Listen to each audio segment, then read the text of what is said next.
அஸ்ஸலாமு அலைக்கும். இன்றைக்கி ராபியா குக்கிங்கில் வந்து நான் ஒரு மீன் குழம்பு தாங்க செய்ய போகிறேன். நான் 2 மீன் குழம்பு ஆல்ரெடி போட்டிருக்கேன். இப்போ வந்து அதே மாதிரி வேறு மாதிரி கொஞ்சம் டிஃப்ரெண்ட்டாக ஒரு மீன் குழம்பு தான் செய்ய போகிறேன். வாங்க அதை எப்படி செய்யுதுன்னு பார்க்கலாம். ஃபஸ்ட்டு நான் வந்து ஒரு இவ்வளோன புளி வந்து நல்லா இதை வந்து வாஷ் பண்ணிவிட்டு நல்லா கழுவிட்டு இதை வந்து ஊற வச்சுக்கிறேன். இப்போ இதை நல்லா கழுவிட்டேன். இப்போ இதில் கொஞ்சமாக வெந்நீர் ஊற்றி சுடு தண்ணி ஊற்றிட்டு நான் வந்து ஊற வச்சுக்கிறேன். ஊற வச்சு இதை கரைச்சி எடுத்துக்கணும். இப்போ ஒரு பேன் வச்சுருக்கேன். இதில் நான் வந்து ஒரு அரை ஸ்பூன் மிளகு வந்து சேர்த்துக்கிறேன். ஒரு அரை ஸ்பூன் மிளகு, ஒரு 1/4 ஸ்பூன் வெந்தயம். இப்போ இதை லைட்டாக வறுத்துக்கிறேன். வறுத்துட்டு இதிலேட்டு ஒரு 1/4 ஸ்பூன் சோம்பு வந்து சேர்த்துக்கிறேன். அடுத்து 1 ஸ்பூன் ஜீரகம் வந்து சேர்த்துக்கிறேன். 1 ஸ்பூன் ஜீரகம்.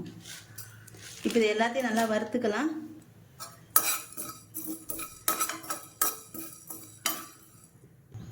இப்போ பாருங்க, இது வந்து நான் வந்து வறுத்து எடுத்துக்கிட்டேன். இப்போ இதை வந்து பொடி பண்ணிக்கணும். இப்போ இதை ஆற வச்சு பொடி பண்ணி எடுத்துக்கலாம்.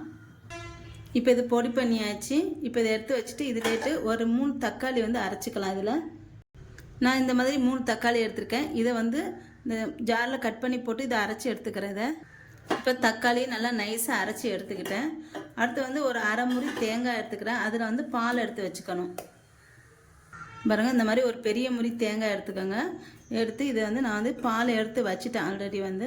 இப்போ இது எல்லாத்தையும் மீன் குழம்பு வந்து எப்படி செய்கிறது சொல்லிட்டு பார்க்கலாம்.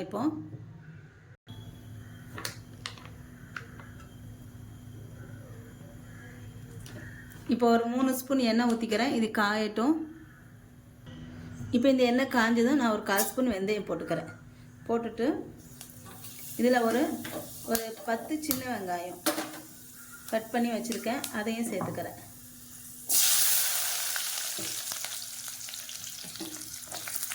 அடுத்து ஒரு 2, 3, ஒரு 4 கருவேப்பிலை அதையும் சேர்த்துக்கிறேன். சேர்த்துட்டு இது நல்லா வதக்கிக்கணும் வெங்காயத்தை.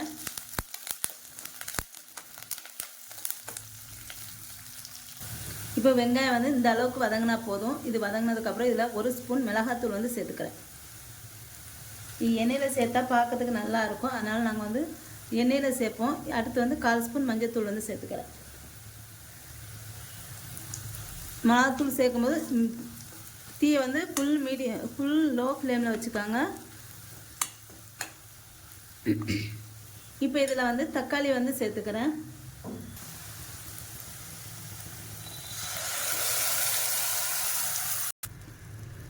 இப்போ இது வந்து நல்லா கொதிக்கணும். இப்போ இதில் தேவையான அளவு உப்பு வந்து சேர்த்துக்கிறேன்.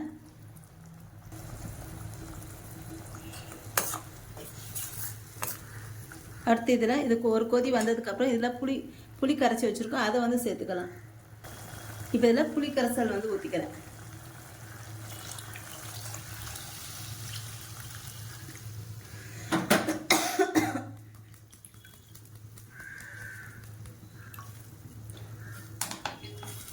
ஊற்றியாச்சுங்க. இப்போ இது நல்லா கொதிக்கணும். இது கொதிக்கும்போது இப்போ இதில் பொடி பண்ணி வச்சுருக்கோம் பார்த்தீங்களா, சோம்பு, சீரகம், மிளகு, அதையும் சேர்த்துக்கிறேன்.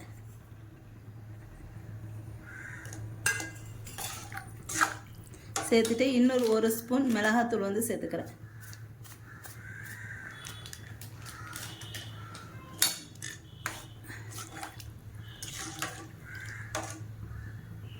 இப்போ இது வந்து நல்லா பச்சை வாசனை போக நல்லா கொதிச்சிருச்சு. இப்போ இதில் நான் வந்து மீனை வந்து சேர்த்துக்கிறேன்.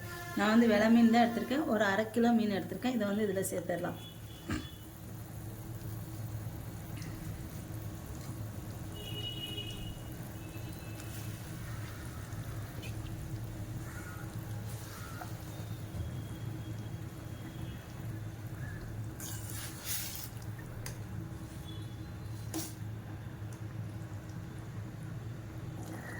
இந்த மீன் போட்டு ஒரு 2 நிமிஷம் கழித்து தேங்காய் பால் வந்து ஊற்றிக்கலாம். இப்போ தேங்காய் பால் ஊற்றிடுறேன்.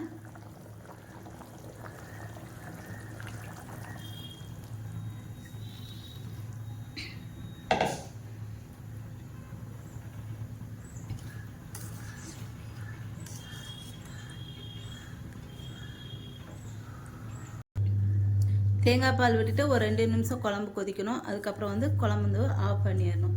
இந்த குழம்பு வந்து ரொம்ப நல்லா இருக்குங்க. இந்த மாதிரி நீங்களும் செஞ்சு பாருங்கள், ரொம்ப டேஸ்ட்டாக நல்லா இருக்கும். பாருங்கள் நல்லா கொதிக்குது. இது கொதிச்சதுக்கப்புறம் நான் வந்து இதில் மல்லித்தலை தூவி இறக்கிடுறேன். இதை அவ்வளோதாங்க, மீன் குழம்பு வந்து ரெடி ஆயிடுச்சு. இப்போ இதில் நான் மல்லித்தலை தூவி இறக்கிடுறேன்.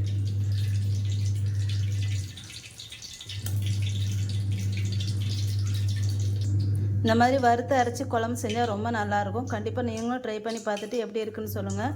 என்னோட இந்த வீடியோ உங்களுக்கு பிடிச்சிருந்தா லைக் அண்ட் கமெண்ட் ஷேர் பண்ணிக்கோங்க. என்னோட சேனலை மறக்காமல் சப்ஸ்கிரைப் பண்ணிக்கோங்க.